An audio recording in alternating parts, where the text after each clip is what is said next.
And by the way, Eric is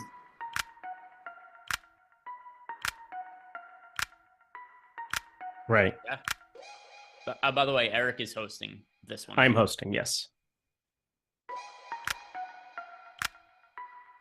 There it is. We're set. How far away are the fights from you in New Jersey? Very close. I can't go because I'm going to be working on Saturday. Okay. But yeah, a lot of my friends are going, and it's Newark.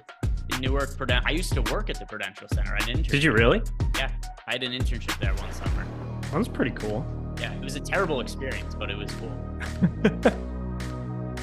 Well, on that happy note, what's going on, everybody? Welcome to the DraftKings Reignmakers show, presented by DraftKings Reignmakers. I'm Eric Lindquist, excited to be hanging out with my buddy who I don't see.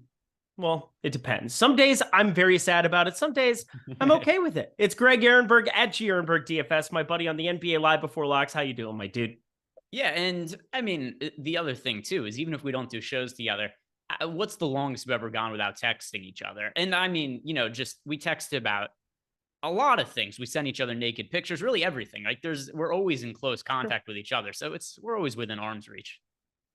Exactly. Tip to tip. Always. For the people. Shout out Mike Lawrence behind the virtual glass here today. And for the last month or so, it's been golf after golf after golf, talking PGA Tour Reignmakers, which is great stuff. You can sign up and get that booster pack that you get below, the starter pack, 8 golfers, fire it up for the Wells Fargo. I guess we can at the very end throw in a couple of things, but we finally have a massive UFC card. All the contests have doubled in size. It's going to be incredible stuff here. UFC 288 in Greg's neck of the woods over there in Newark, 288 at the Prudential Center. This is great. 14 fights coming off of last week with just 11 and cancellations and things bouncing around. Nice to have a big full card on tap here. Yes, Greg? Yeah. Also, super high quality card, like top to bottom. There are a lot of fights that are just good fights that I'm looking forward to. And one thing we have seen in the lead up to a lot of pay-per-views, there's been some pretty shitty cards lately. And I don't just mean in terms of like weird stuff happening them. I mean, in terms of the quality of fights has been low on some recent cards. That is not the case this week. We have so many good fights, even the undercard. There are a lot of fights that I'm interested in.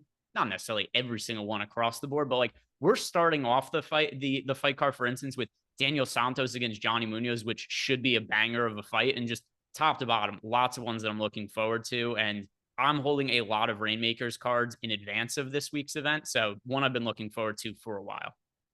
Yeah, I'm with you. There's one guy, the biggest favorite on the card. And this is, if you're new to UFC Reignmakers, we're going to talk you through the process of things that we're looking at ahead of time. You can get cards for the entire year from the Takedown series, from the Takedown set, and also the Genesis set. There's also booster packs that you can get. It's a little bit lower price to be able to jump in at that price point. And I ran into some Evlov that I got like a number 19 serial number rare. That's a pretty good pull from that one. But so many great contests, so many different ways to get your feet wet in UFC and PGA Tour as well. But Chaos Williams, I'm going to just start with the biggest favorite here on the card, because I think talking a little strategy is never the worst thing in the entire world. Now, because it's not one of the title fights, which of course we'll be covering, 2 co-main events, so that's going to be exciting. But Chaos Williams is a card that I know you and I had been texting about, somebody that you and I have been getting a lot of in the rare contest. Why don't you explain to the people why it's so important to have a fundamental building block like a Chaos Williams on a card like this? Yeah, and by the way, something I should note that if you guys are looking for Chaos Williams in the DK marketplace, he is Kalen Williams there. So that might be something that causes a little bit of confusion because Chaos is a nickname, believe it or not, not his real name there. So if you are looking for him in the DraftKings marketplace, you're looking for Kalen Williams, and Chaos Williams is his nickname. And you're going to see, like, if you look at sports books, it's pretty frequently going to be saying Chaos Williams. But the reason that he's really good in a format like Reignmakers, it's twofold. Number one, there is no salary cap here. So we don't have to worry about if you're playing, in the standard contests or classic, the price on Chaos Williams is $9,500. So he's really expensive. And that's going to be an opportunity cost thing. We're just trying to debate, do I want to play Chaos Williams? Do I not want to play Chaos Williams in classic contests? You don't have to worry about the price point here. You just have to worry about what is his odds of winning and what are his odds of winning by a finish. which are really high, especially because he's taking on a newcomer in Ronaldo Bedoya, who I don't really rate very highly, making his UFC debut, doesn't have a ton of experience under his belt. And Chaos Williams, the one thing we have seen from his wins in the UFC, they're generally pretty destructive. He knocks people out. He knocks people out pretty cold in a lot of them. His UFC debut knocks out Alex Morono, who's a pretty decent fighter, somebody I rate higher than Bedoya. His next UFC fight, he fights Abdul Razak Al Hassan, knocks him out in the first round, also somebody I rate higher than Bedoya. Then he loses a decision. He ends up winning a decision, which there are not very many decisions he wins, but that was over Matthew Semmelsberger, who's extremely tough.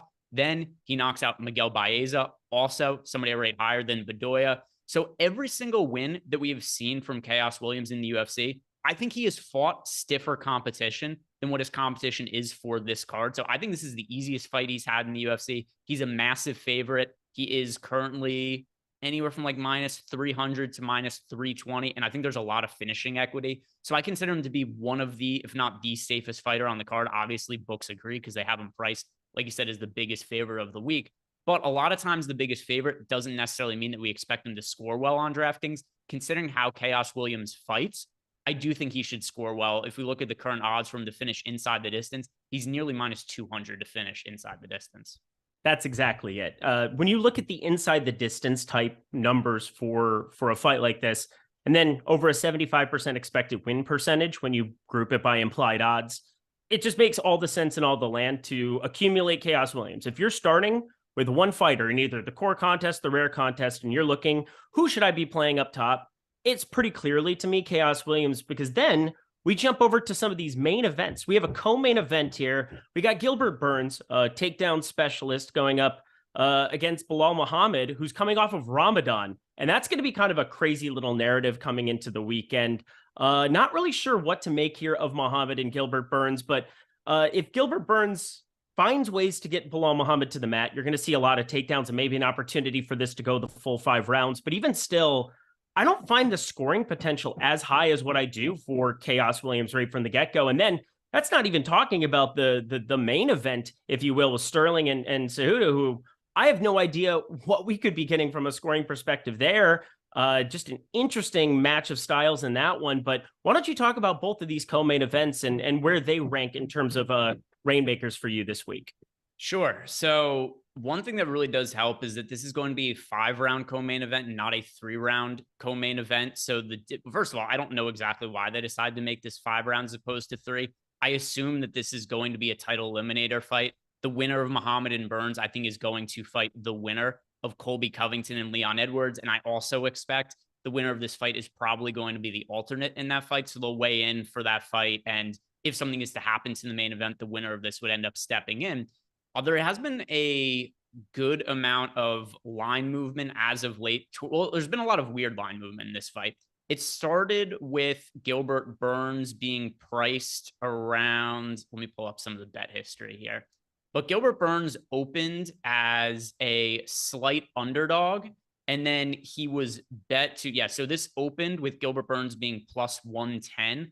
And then the blinds kind of moved all over the place. It's now settled on Gilbert Burns being in the neighborhood of, oh, by the way, I actually misread it. So it is Gilbert Burns opened up minus 190 and was bet in favor of Bilal Muhammad to the point where it was close to a pick 'em. Now it's gone back the other way to where Gilbert Burns is a slight favorite. I think this is a pretty favorable matchup for Muhammad on paper, just looking at the numbers, because I think he holds the striking advantage here over Gilbert Burns. I'm pretty sure he holds a significant cardio advantage. Gilbert Burns, we've regularly seen slow down in the 3rd rounds of a lot of his fights. And then even the one time that we saw him in a 5-round fight that kind of got stretched out a little bit was against Kamaru Usman. And he got finished in the 3rd round after getting off to a really quick start. And a lot of it, too, is him really starting to slow down. Bilal Muhammad never slows down in his fights. His output has also been extremely high in recent fights, which was not really the case when he was younger in his career. So if you look at the scoring for Bilal Muhammad in his last few fights, in a 3-round decision win over Wonderboy Thompson, he scores 132 fantasy points. 5-round decision win over Vicente Luque, he puts up 107 DraftKings fantasy points. And then last fight was a 2nd-round finish over Sean Brady, also scores north of 100 fantasy points in that spot. So considering the kind of output we've seen from Bilal Muhammad, I do think that if this fight gets extended, he should be the fighter who has more output. I do think, like I said, also cardio advantage for him. And the other thing, too, is there is a grappling advantage for Gilbert Burns, but he has to actually get the fight onto the ground for that to be in play at all. And Gilbert Burns only has a 37% takedown accuracy. And then Belal Muhammad on the other side is 92% takedown defense. It is nearly impossible to take down Belal Muhammad. The last time we saw him taken down in a fight was in 2019 against Takashi Sato. And he's just a better fighter now than he was then. So his takedown defense has held up in all of his fights since then. He fought Sean Brady in his last fight, who is a far better wrestler than Gilbert Burns. Gilbert Burns is the better grappler, but in terms of wrestler, that goes to Sean Brady. So Sean Brady wasn't able to land takedowns against Belal Muhammad. I don't really expect Gilbert Burns to. So I think Belal is a good underdog bet for this card. And then also, I think he's a pretty good play for Reignmakers. I think he's a good play for classic contests. I don't think he should be the underdog in this spot. There's a little bit more name cachet with Gilbert Burns, but I'm on the Belal Muhammad side, and he's going to be I'm not going to say like a super high priority for me in Reignmakers, but considering where his prices are in the secondary market, he's somebody who I've started to buy cards of. I have a lot of Belal Muhammad. I'm very excited about him this week. I think out of all 4 fighters in the main events, I think he's the guy that's a clear-cut priority for me. Everything you just said on top of Gilbert Burns just got done fighting Masvidal. I don't care about that. And Neil Magny is terrible. So I'm pretty positive his last 2 fights, both times we've seen him this season, have been fights you would expect him to dominate. Couldn't even get Masvidal finished. I guess nobody really finishes Masvidal at this point, but Chimaev, Barbosa coming off of 2 losses, the last time he fought 2 fighters that I actually value. So I feel really good about Belal Muhammad here. Again, the Ramadan thing is just a fun narrative to throw out there. But what do you feel about Sterling? And again, because 5-round fights, generally the floor is a little bit elevated. You have more opportunities to strike, more opportunities for takedowns. But I'm having a very tough time figuring out what I want to do between Sterling and Cejudo. They're obviously very close in odds. Do you have any kind of a pull with that main event fight? Yeah, it's really hard because we haven't seen Cejudo fight in so long now, right? The last time we saw Henry Cejudo fight was against Dominic Cruz, and that was in 2020, almost exactly a year, 3 years to right now, because that fight against Dominic Cruz was May 9th, 2020. So we're looking at a layoff that's going to be almost 3 years to the day at the time that they fight. And with that in mind, too, Henry Cejudo is 36 years old. We haven't seen him fight in 3 years, and there's a massive size difference here. Aljamain Sterling is 3 inches taller than Cejudo. Cejudo is a very tiny bantamweight. Sterling also has a 7-inch reach advantage, and he fights very long. Fights long with his jab, fights long with his teep kicks. I think he should be able to keep Henry Cejudo at distance and should have the advantages on the feet in terms of the output. Where I do think Cejudo has the advantages, number one, in the wrestling department, but I don't know if he wants to go to the ground with Aljamain Sterling. Sterling's a much better grappler than Cejudo. The other thing, too, when it comes to Cejudo is the one advantage I'll give him in this fight is the power. So I guess he's live to knock out Aljamain Sterling. But the more I look at this fight, I just don't know what to expect from Cejudo from the long layoff. And I'm not sure this is a must-play main event either. A lot of times I'll look at main events like last week in the fight between Song Yadong and Ricky Simon. I was pretty close to 50-50 on that fight and all in on the fight. I had one of them in all of my fights for Reignmakers purposes, one of them in all my fights for classic contests. I don't think that's going to be the case for me with this fight, even though it's priced in the mid-range and the cards are available for reasonable prices on Sterling and Cejudo. I don't know the fight has to score well, just because I don't think Sterling is going to be able to take down Henry Cejudo. I don't think Henry Cejudo wants to take down Aljamain Sterling because of the difference in their grappling abilities. And then this fight just plays out on the feet where Henry Cejudo is not a very high volume striker. So I do think that the most likely outcome here is that Sterling keeps the fight at a distance and is able to win just by kind of picking at Cejudo. And that won't necessarily score super well on DK. All right, everybody hit that like button, subscribe button, notification bell. We broke down the main events, broke down the biggest favorite on the card for sure. And we'll dive into a couple of these other pieces that we have a lot of interest in, some of the other favorites, and then finished out with some sneaky plays here from Greg Ehrenberg. But we just had Mike Lawrence drop into the chat there. The NFL Reignmakers action. Yeah, that's coming around the corner very, very shortly. We're going to have NFL in full action. You can also get a free event pack right now for UFC. You sign up in the video description box below. If you have not played in any UFC Reignmakers so far, this is your opportunity to jump in, get some action in on it. You're going to guarantee yourself a full lineup of 5 fighters when you do so. You can also sell them on the secondary market, buy, sell, trade, do all the things that you want to do in order to have the best lineup possible here for DraftKings Reignmakers. And, Greg's had a lot of success in this department. I've had a little success. Alex Baker's had tons of success in the old DK Reignmaker streets in the UFC. So there's obviously some money to be made out there. We're here to help you do that. But let's move ourselves to some of these other massive favorites, Greg. We have Evlov there. Drew Dauber, somebody I'm actually familiar with, so that's always good. Ikram, who I find to be a pretty intriguing, I believe this is his debut in the UFC for this one. Pretty curious to see what you value him. And then Jessica Andrade fighting for the 84th time this year. That's fantastic. Do you have a priority amongst some of these massive favorites on today's card or on Saturday's card? Yeah.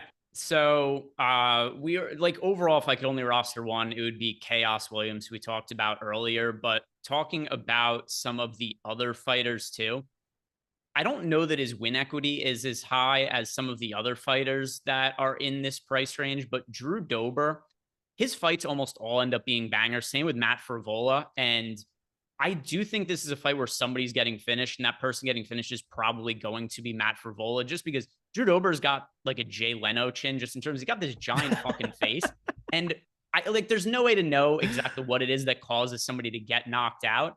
But I have a feeling, could you pull a picture of Drew Dober's chin up on screen, Mike, just so people could see? Now, once again, this is very bro science. How do you knock somebody out whose chin looks like what Mike is about to put up on screen? So there's that. Yeah, that's a great point. It's a great point. I just pulled up a picture. Yeah. So he's got like action hero butt chin, where it's just this gigantic face with a huge chin on it. He's got a big head, and it's really hard to hurt Drew Dober. Or I shouldn't say hurt, because we see him get hurt, but like it's very hard to finish Drew Dober. The only time that we have seen him finished in the UFC has been by submission. He's been submitted by he was submitted by Islam Makhachev. Yeah. He was submitted by Beneil Dariush. He was submitted by Olivier Aubin-Mercier. He was submitted earlier in his career by Efren Escudero. But in general, if fights play out on the feet and it's just who can do more damage to the other person, Drew Dober ends up winning because he could take more damage than most other people. That's what we saw in his last fight against Bobby Green. Drew Dober was not winning the striking exchanges in that fight at all. In fact, the fight finished early in the second round. Drew Dober landed 73 significant strikes on Drew Dober through 1+ round in the matchup against Drew Dober. But what ends up happening? Drew Dober ends up finishing Bobby Green just because he can take more punishment than his opponents often do.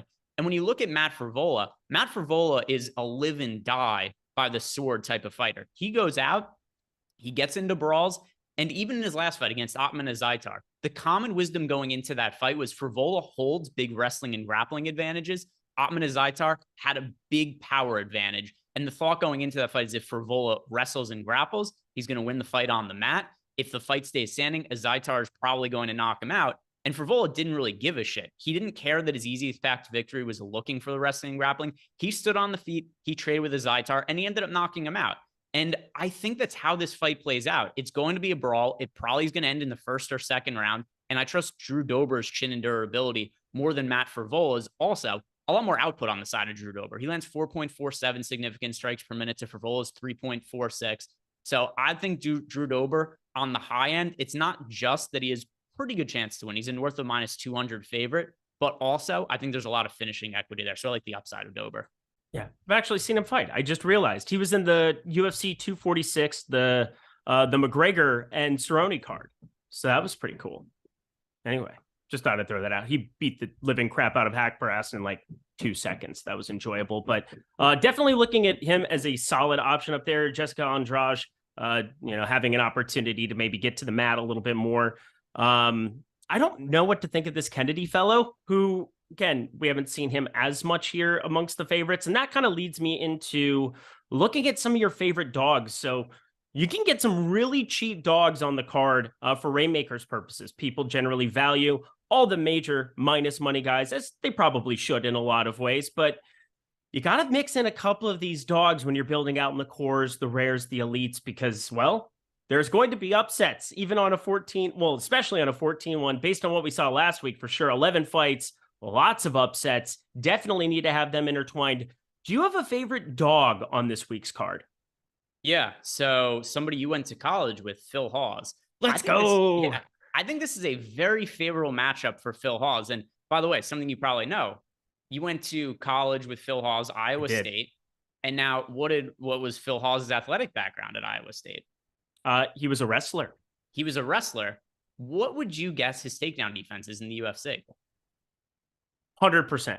It is 100%. Nobody has ever taken down Phil Hawes in the UFC.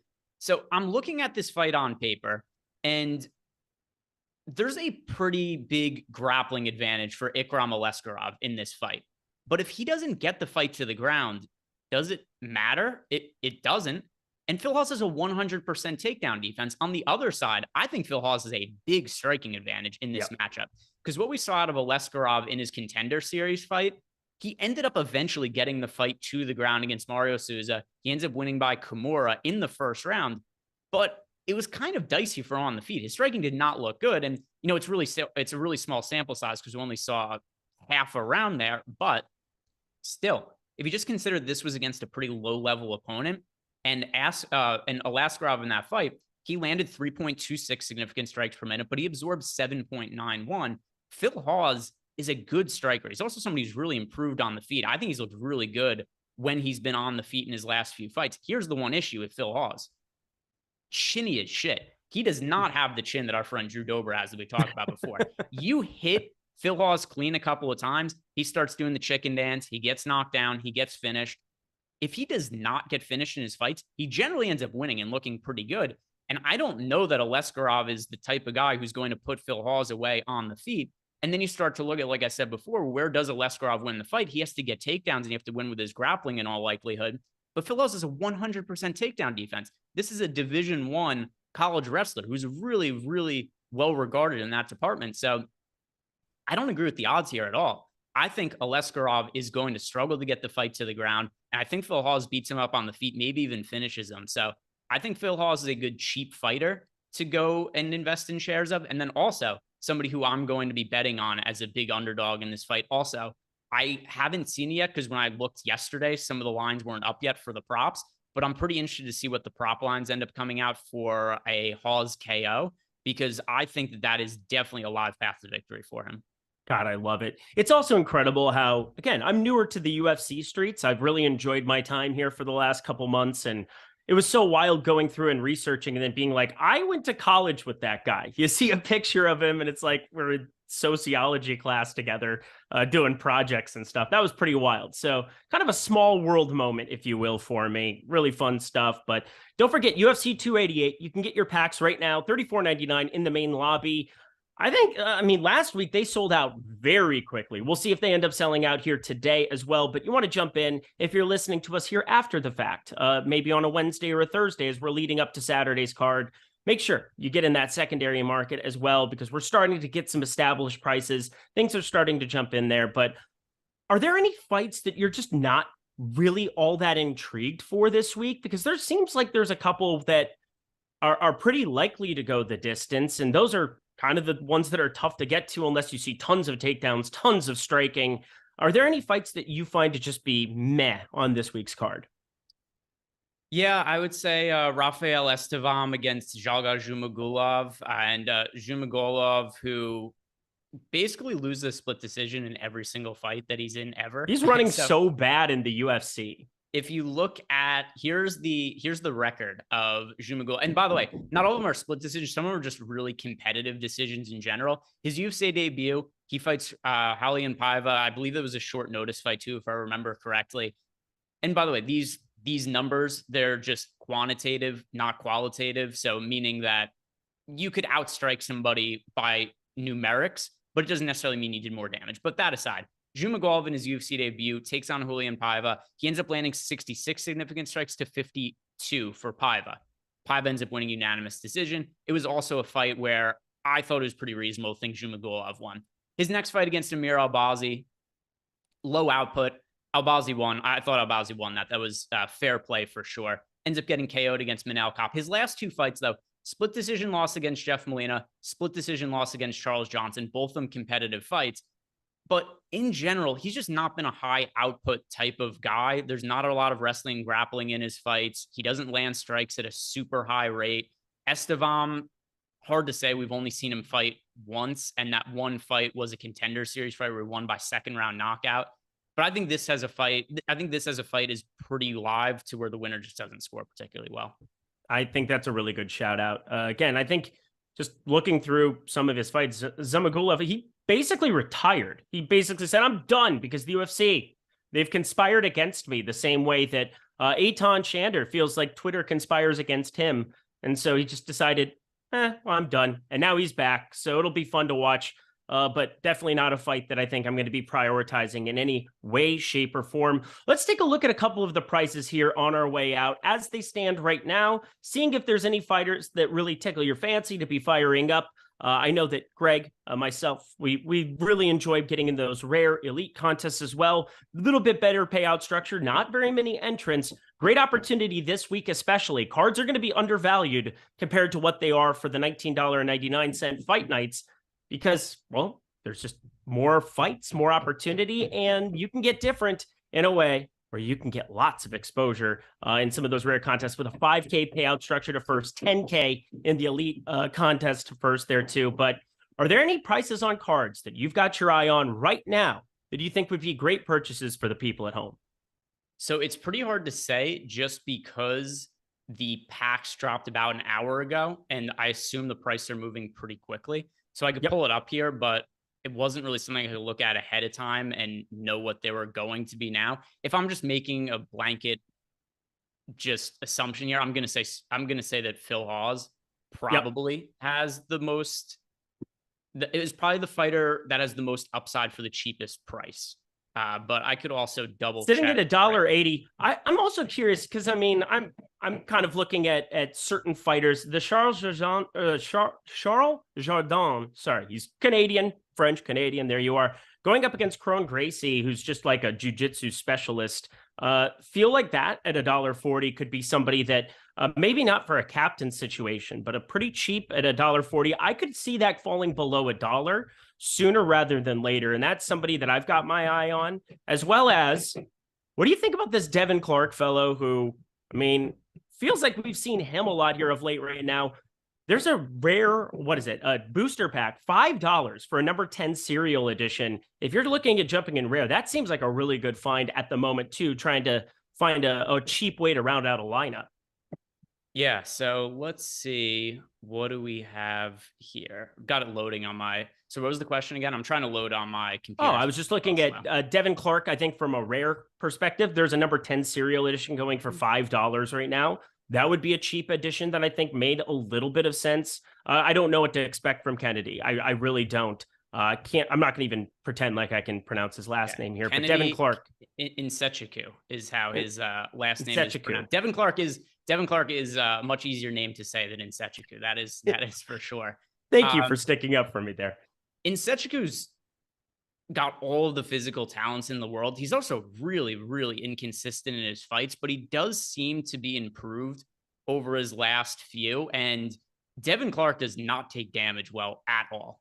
But Devin Clark gets hurt very easily and does seem to kind of quit in a lot of his fights once he does start to get hurt. He looked pretty good in his last fight against Dawoon Jung, but the fight before that against Azmat Mirzakhanov, he was not able to land takedowns. He had very limited success and was just not really willing to be in there and take too much damage in that fight. He has lost 3 of his last 5.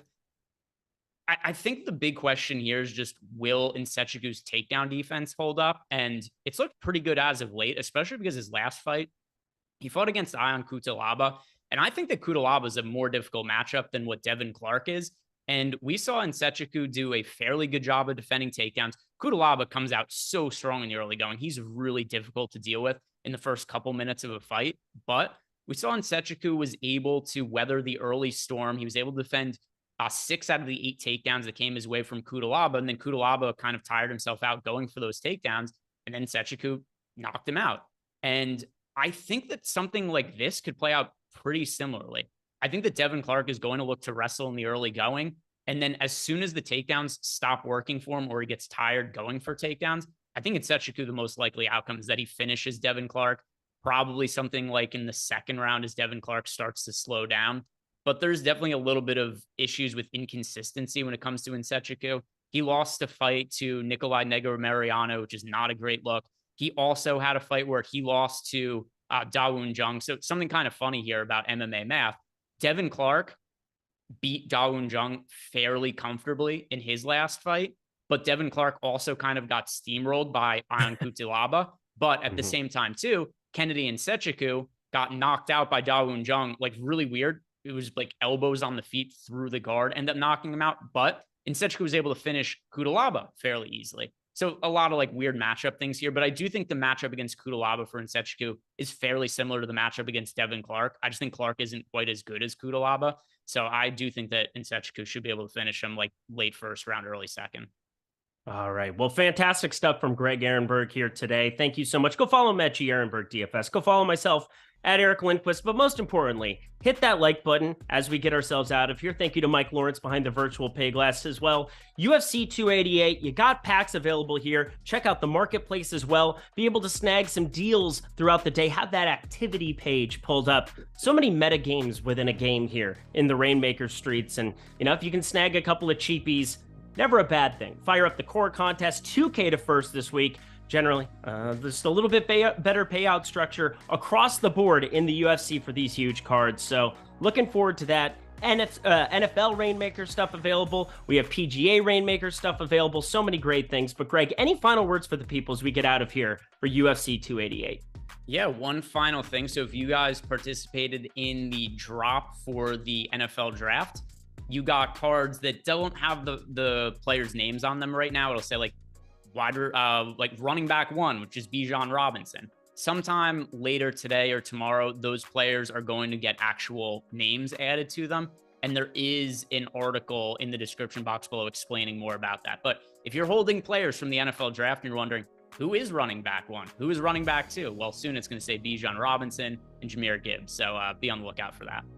Falcons going to run the ball 80% of the time this year. That'll be a lot of fun, really enjoyable stuff from them. But appreciate you guys all hanging with us after the fact. And, we're going to be back next week. Probably be talking a little bit of PGA. Looking forward to it. But good luck this week in the UFC streets. He's Greg. He's awesome. I'm Eric. We'll probably hang out at some point in time. Texty. Good stuff.